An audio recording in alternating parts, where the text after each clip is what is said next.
Bienvenidos al primer episodio de Tras el Telón, un podcast del Festival Internacional de Teatro de Manizales. Hoy movemos la tela roja para recibir una figura y voz fundamental en el teatro contemporáneo de Colombia. Director, dramaturgo, actor y maestro Fabio Rubiano. En este espacio dialogaremos sobre sus inicios en el teatro, la evolución de su oficio, sus reflexiones sobre el rol de los festivales y el vínculo con el público. Mi nombre es Andrés Camilo Valencia Chica y estaré acompañándolos en este podcast. Pónganse cómodos para esta conversación.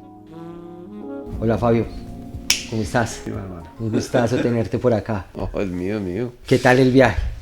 Bien. Nos mintieron, pero bien. Dijeron que Cali y Manizales eran 3 horitas, máximo 4. Un poco largo. Se nos echaron como 7, pero fue que paramos a almorzar y eso, pero la verdad la pasamos muy bien, el paisaje es precioso. Yo no había hecho de trayecto Cali y Manizales por tierra. Está precioso. Fabio, tu relación y Manizales. Siempre decimos, nosotros empezamos a hacer teatro por Manizales, vinimos acá en el 85, yo era técnico de un grupo argentino que se llamaba Teatro del Corralón. Y yo vine y en ese momento éramos novios con Marcela Valencia. Y nos vinimos los dos y la pasábamos muy bien. Vimos las obras que nos cambiaron la vida. Todavía las recordábamos, lo que veíamos en ese momento. Yo creo que las obras que más han quedado en mi retina y en mi memoria las he visto en Manizales. Pues digamos, del top 10, 5 las he visto en Manizales. Y una de esas fue en el 85, ¿sí? Del Teatro de Ornitorrinco, un Urrey. Pero he visto cosas impresionantes acá. Has transitado por diferentes facetas. Actor, director, dramaturgo. Vemos que en los últimos años te has dedicado más a la dramaturgia. ¿Cómo se complementan y se nutren estas disciplinas en un proceso creativo? Yo creo que en Colombia, cuando uno hace giras, entonces dicen, oye, pero tú escribes, diriges y actúas. Entonces uno dice, sí, en Colombia todos hacemos eso. No soy un caso especial, nosotros todos hacemos lo mismo. Porque nos toca. Yo nunca pensé ser dramaturgo. Empecé a escribir como por obligación, porque no encontrábamos obras que nos gustaban. Estamos hablando del 85, cuando no había internet, cuando las bibliotecas no estaban actualizadas con los últimos movimientos culturales del mundo. Yo trataba de suscribirme a revistas. Yo tenía una revista, estaba suscrito a una revista española, a una revista mexicana y estaba suscrito a una revista rusa que llamaba Teatro Soviético. Y uno pensaba que era teatro político, abiertamente político, que hablaba desde el partido, no tenía nada que ver, era absolutamente contemporáneo, crítico con el sistema comunista, crítico con lo que sucedía, violento. Ya después, cuando descubro la nueva dramaturgia alemana, me doy cuenta que esta gente estaba muy adelantada. Todavía, uno de esos dramaturgos, de los primeros dramaturgos que yo leí, que se llamaba Alexei Shepenko, todavía produce y él ahora vive en España. Ya es un señor como yo. Y vive en España. Entonces la relación fue muy fuerte. ¿Hay alguna de estas que disfrutes más? Que digas que ese es el fuego que te alienta a seguir con el teatro. De las fases. Sí. La dramaturgia, básicamente, porque para mí la mejor, que lo digo siempre en taller, la mejor clase de dirección es la de dramaturgia, la mejor clase de actuación es la de dramaturgia, porque usted entiende los elementos que rigen el concepto de drama. Que drama no es, que a veces es un término peyorativo, de que hay mucho drama, no haga tanto drama. No haga, a veces hay que hacer drama, y hay que hacer mucho drama. Ese concepto de que menos es más, a veces más es más. A veces yo necesito hacer que este dolor se multiplique al triple, o que mi entusiasmo se multiplique por 10 para que esa escena tenga. A veces no, a veces sí hay que bajarle y tener como unas limitaciones dentro de la expresión, la creación, la interpretación, todo eso, pero la dramaturgia le hace a usted entender eso, que hay una fuerza que a usted lo está moviendo, que usted tiene que a veces romper sus líneas éticas. Estoy hablando del personaje, estoy hablando del teatro, que a veces un personaje tiene que romper sus líneas éticas para lograr un objetivo. Entonces todo eso hay que entenderlo. Y eso se entiende desde la dramaturgia, que un personaje que pierda es lo mejor que uno puede tener porque le da mucho más herramientas para actuar. Un personaje que siempre gane no es tan interesante como alguien que siempre pierda, como alguien frágil, como alguien que tenga errores, como alguien que tenga contradicciones. Mientras más contradicciones... De esos primeros inicios en las tablas a hoy, ¿cómo ha evolucionado la visión de lo que significa para ti el teatro? Yo creo que uno se empieza empieza a haber más exigencia y más si nos está yendo bien, como grupo nos está yendo muy bien. Entonces hay mucha más exigencia porque cada vez la comunidad, el público va a pedir algo mejor. Entonces es como, pucha, qué responsabilidad, no se puede defraudar. No se puede defraudar a la gente que confió y que viene confiando desde hace muchos años. Entonces ahí trabajamos en eso. La otra es que, digamos, uno empieza a centrarse. Muchas veces hablamos de una pieza que montamos a mediados de los 90, donde nos interesaba como explorar lo multidisciplinar y teníamos 7 televisores en escena, una proyección de videobeam, circuito cerrado de televisión, pregrabados, y todo salía ahí, era una pieza desestructurada y todo eso.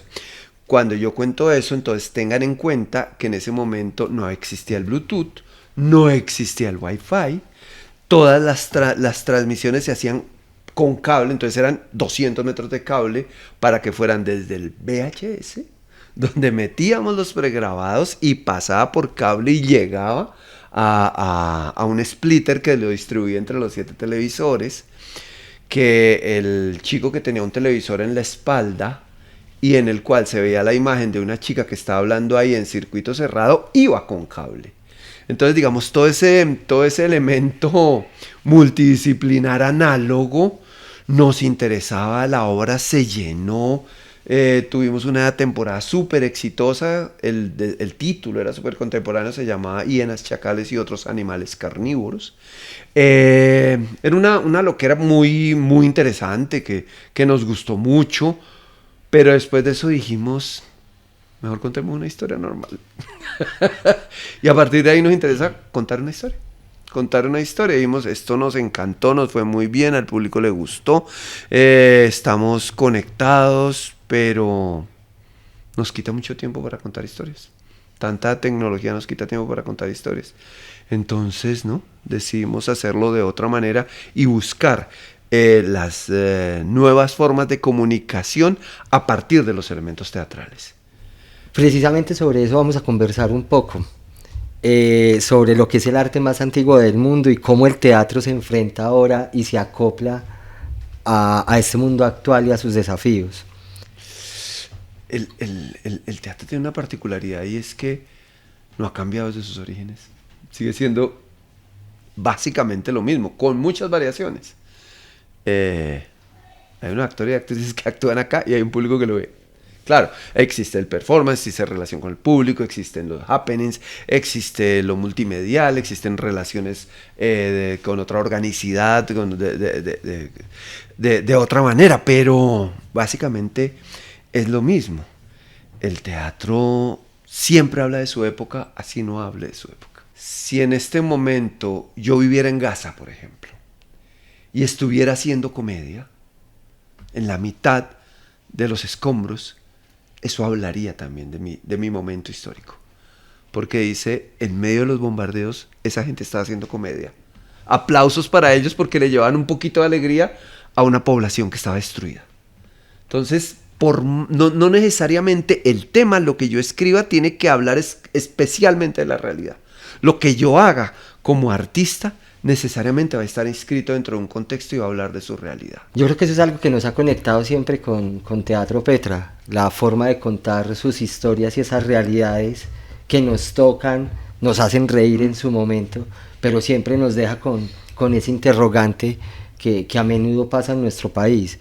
Nos lo mencionabas ahorita, ese diálogo de la escena con nuestra realidad.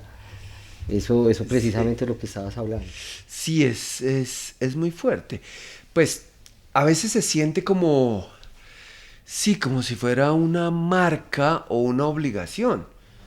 Porque Shakespeare lo dijo, porque el teatro es el testigo de la historia. Entonces, bueno, sí, pero soy testigo también desde mi libertad. No necesariamente tengo que hablar de ciertos temas, no necesariamente tengo que tener cierta posición. A veces puedo tener la libertad.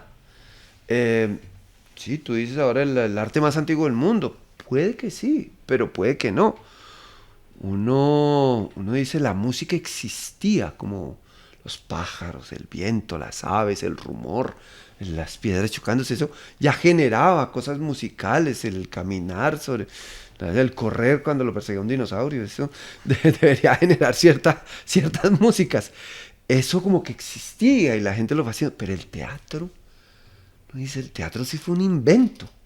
Una creación, nos lo inventamos y obligamos a un poco de gente a que viniera a vernos.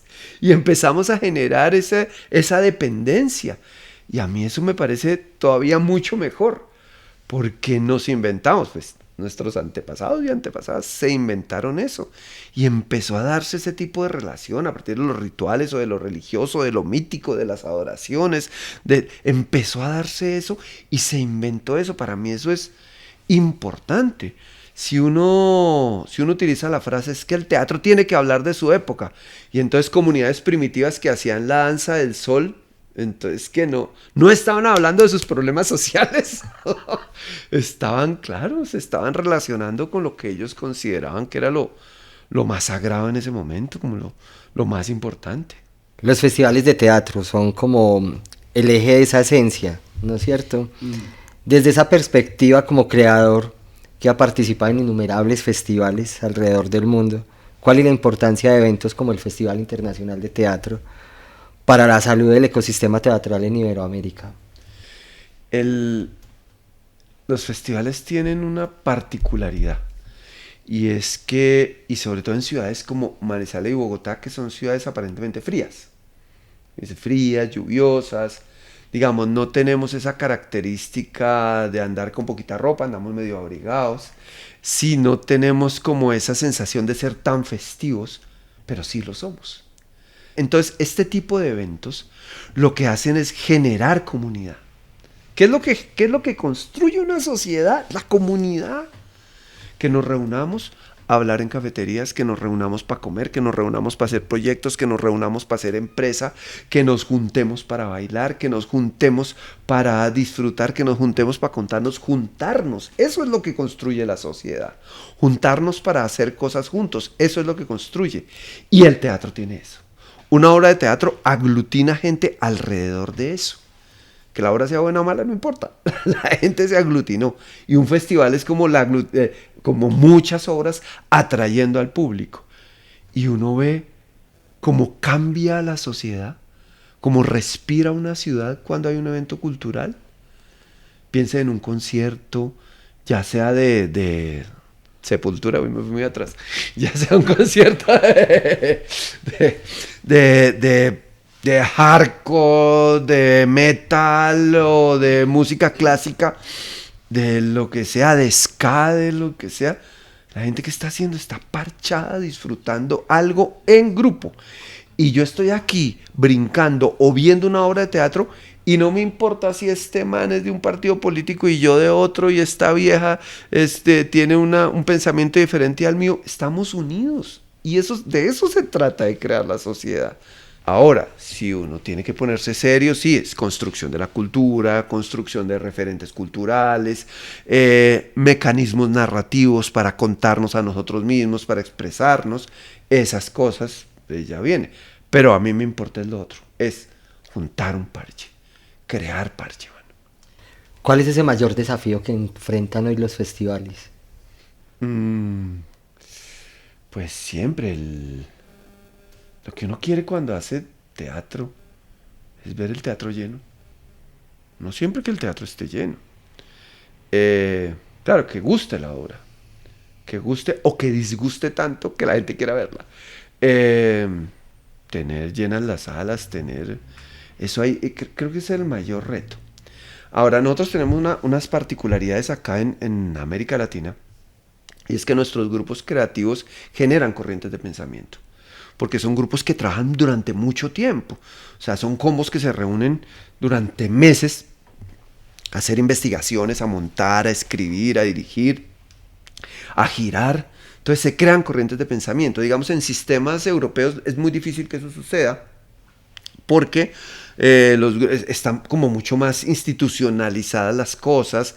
Hay una virtud que se vuelve también en contra, y es que los ensayos se pagan a unos costos muy significativos, bastante dignos, que esos precios no los podemos tener nosotros. Entonces, para que un grupo en Madrid, en Barcelona, o en París, o en Roma, se junte durante 6 meses a trabajar, es muy difícil. No hay cómo pagar ese grupo.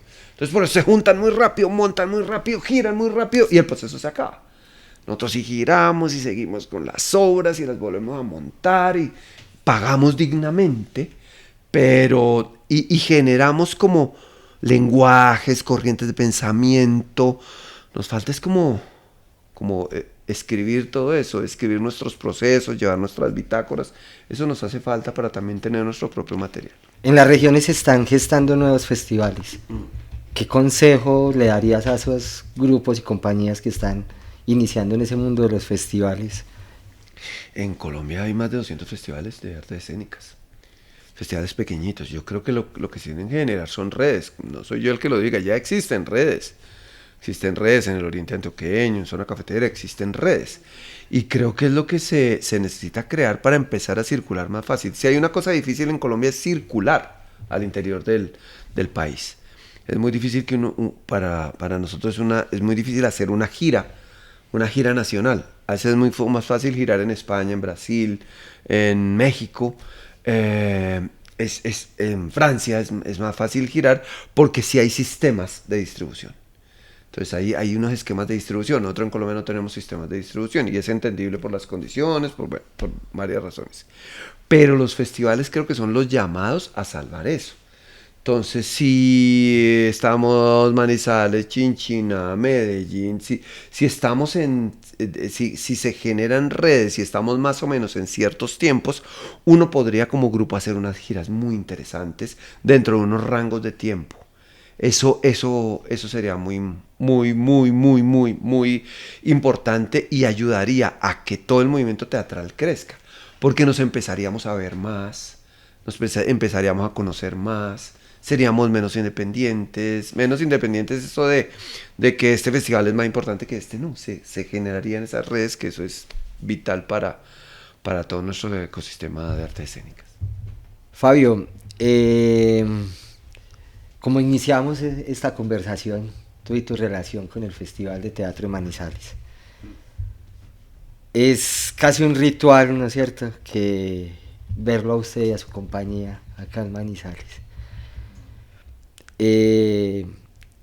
A lo largo de esta participación en diferentes ediciones, ¿qué momentos, obras, nos las mencionaste al principio, pero qué otras así que recuerdes puntualmente nos puedes conversar sobre eso? Yo me acuerdo la primera vez que vinimos. No veníamos con una obra nuestra y veíamos a Octavio allá, ese señor como tan serio, medio antipático nos parecía. Y nosotros, claro, después nos enteramos que era como de nuestra generación, por ahí 2 o 3 años mayor, pero era como igual. Lo que pasa es que tenía barba y era muy importante. Yo me acuerdo del primer festival, hubo un rey de Ornitorrinco, que a mí me ha marcado Ananda Danza de España. Bienvenido a Casa, que es una pieza uruguaya que es de las mejores cosas que he visto en la vida. Eso era impresionante. Los Payasos de la Esperanza. ¿Dónde estoy? Claudio Di Girolamo, que murió hace poco. Allá descansa un gran creador. Entonces, hemos visto muchas cosas que nos determinaron, que nos marcaron. Y acá a nosotros nos ha ido relativamente bien siempre. siempre, pero ha habido obviamente momentos muy importantes, como cuando vinimos con Mosca, que a partir de que después de Manizales salimos a girar por todo el mundo, porque vinieron muchos productores y programadores y gente que se interesó muchísimo por la obra. Nos fue muy bien con La Ave Liebre, con Pinocho y Frankenstein, con El vientre de la ballena, pues en realidad nos ha ido bien siempre, ha sido muy, muy bonito. Presentamos una que llamaba Amores Simultáneos, que no nos fue bien. Nos presentamos en Fundadores y nos fallaron cosas y entonces fue muy duro, eso fue hace muchos años, pero fue muy dura esa experiencia con Manizales. Y nada, queremos que siempre nos vaya bien, que siempre podamos mantener esta relación con el público que es tan especial aquí. Con esa trayectoria tuya, ¿qué crees que hace especial en comparación con otros festivales al Festival Internacional de Teatro de Manizales? La curaduría. Octavio es impecable con la curaduría. Él no trae nunca nada que no vea. Y sobre todo que no vea en directo. Eso es muy importante. Antes se generaban unos espacios y unos encuentros académicos y encuentros con directores y directoras que venían de las obras que hacían al día siguiente, y esos eran súper interesantes. Eso se ha perdido un poquito. Eso me parece que Manizales debería recuperarlo porque era muy chévere. Segundo, digamos que la ciudad tiene un tamaño perfecto para que uno se encuentre. Digamos, yo adoro Bogotá, obviamente. El festival que hacemos en Bogotá me parece fantástico, pero es una ciudad muy grande y la posibilidad de encontrarse siempre se demora. No hay tanta calidez, uno no se encuentra tan seguido con la gente, en cambio aquí uno se encuentra, durante el festival se encuentra todo el tiempo con la gente y eso es maravilloso. Cuando uno viaja, que yo siempre lo digo, uno viaja y le dicen, ay, en Colombia, ay, Manizales, ¿será que usted puede llevar material a Manizales? Antes le decían, ¿será que usted puede llevar este material a Manizales? Ahorita, pues, ¿cómo hago para mandar material a Manizales? ¿Cómo hago para ponerlo para mandar el correo y eso? La gente, Manizales sigue estando en la retina del teatro mundial muy fuerte. Además, pues Octavio, ustedes ven que lo invitan a Aviñón, que lo invitan a todos lados como un tipo muy, como un referente de la gestión cultural acá. O sea, es que yo creo que no hay nadie tan importante en este país como Octavio. Y un tipo absolutamente honesto, transparente. Y de ver teatro. Bueno. Vamos a pedirte un momento que combines ese de dramaturgo y director teatral con ese rol que también ha ejercido como espectador del festival, mirando hacia el futuro y conociendo la historia del Festival de Teatro de Manizales. ¿Qué le gustaría ver o encontrar en esas próximas y futuras ediciones? Que se agrandara, que pudiera haber un encuentro académico más grande. Todas las ideas que tiene Octavio y el equipo del festival, todas las ideas que tiene, que la pudieran hacer, pero eso requiere de unos presupuestos. Y este festival es importantísimo para esta ciudad y me parece grave que no tenga los suficientes recursos, tanto de las entidades públicas como de las entidades privadas, que hacen que esto funcione. O sea, esto aquí no debería haber 5 y no debería haber 45 patrocinadores, porque es muy importante. Es un evento muy importante y más en esta época donde el teatro empieza a tener, paradójicamente, mucha más fortaleza en todo el mundo. A pesar, y sobre todo en el mundo latino, en América Latina. A pesar de la explosión de las plataformas, de la explosión del digital, de la virtualidad, el teatro ahora tiene más público. Aquí, en América Latina. Es un fenómeno muy particular. Mientras Europa puede estar perdiendo público, en América Latina lo estamos ganando. Listo, Fabio. Ya como para finalizar, ¿cómo ha sido este proceso de creación y evolución de la obra de Mantener el Juicio? En esa realidad, mantener el juicio para defender la obra en un país tan polarizado y en ocasiones agresivo como en el que vivimos. Precisamente se trata de eso. En Mantener el Juicio se habla de cosas aterradoras, que es el crimen de la gente que usted más ama, de sus hijos, de su pareja, de su vida, de su territorio. Entonces, en esos hechos tan atroces, puede haber una posibilidad de reconstruir el tejido social. Creo que eso es algo que tenemos que aprender. Somos una sociedad que dicen, somos una sociedad violenta. Obviamente no lo vamos a negar, pero también vea cuántas ferias hay en Colombia. 1.500 ferias, o sea, más de una por municipio. Entonces, hay un ambiente festivo. Entonces, ese ambiente festivo, pero a la par tiene guerra, porque no nos quedamos solo con el festivo y dejamos de matarnos. Entonces, por eso la cultura es tan necesaria, porque en las épocas de festival, en las épocas de carnaval es cuando menos muertes hay, en la fiesta cultural. Eso es muy importante. Mantener el juicio habla de eso. Habla del esfuerzo que hace la Jurisdicción Especial para la Paz por juntar víctimas y responsables de hechos atroces que se puedan ver la cara y que puedan seguir viviendo. Porque nuestro problema, o sea, dentro de los muchos que hay, empezando por la corrupción, es que un crimen tiene que cobrarse con otro crimen. O sea, es infinito. Entonces tiene que haber un momento en donde eso pare. Donde diga, no vamos a cobrar venganza. Pero déjeme verle la cara. No lo voy a perdonar, hermano. Porque una cosa que aprendí con este proceso de la JEP es que el perdón no es tan importante. El perdón es una carga para la víctima.